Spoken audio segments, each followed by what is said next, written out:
I think it's probably easiest to be ignorant about where something was made, because then you don't have to worry about whether you're making a responsible decision in buying it. Sometimes if you really want that purse, you don't have to worry if like a child made it or if someone was exploited in making it.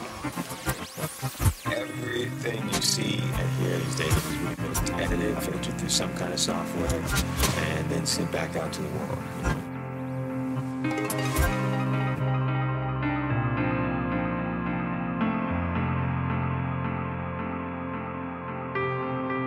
The beats will make you nod.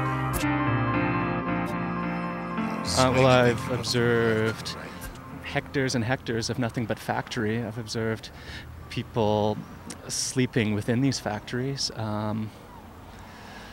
Sweatshop labor, which doesn't...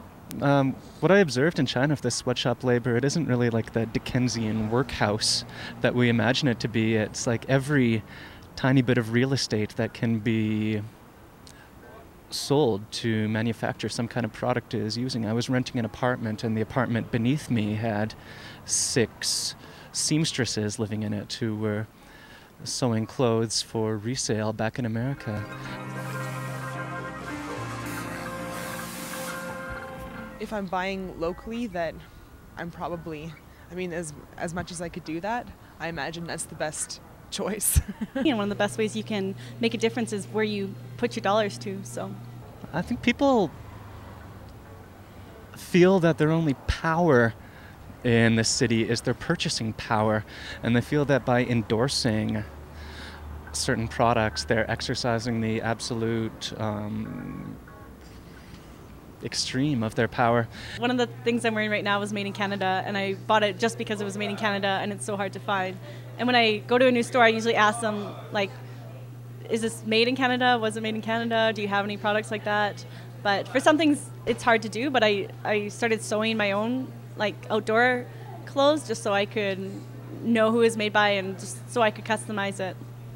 I often refrain from purchasing things and rely on my my luck finding t-shirts and whatnot in used bins. Darling, it's our anniversary. Why so glum? Nothing. Well, it's your coffee. Again? Even today? Honey, your coffee just doesn't taste any good. I do believe in fair trade coffee. I buy fair trade cocoa because I do a lot of baking. I think it's a really good idea, especially since $1 that we give to a farmer here buying locally might not make a big, like $1 more for our food might not make a big difference to that person, but the $1 going to a poor farmer in a country that's less developed is going to make a big difference in their annual income. So I don't buy coffee at Starbucks anymore. Like, we were just at a tea shop, and they had a list of kind of fair trade teas that they had, and so it was kind of neat that they presented that information to us, that we could buy something that was socially responsible. Fair trade coffee is a good idea, I guess. To a large extent, people, what they believe is their compassion is kind of being exploited into products like organic food, fair trade, hemp products, all of these things. I think it's a way to kind of assuage the outrage that people should be feeling. I really just don't care. Not fair trade coffee should be illegal.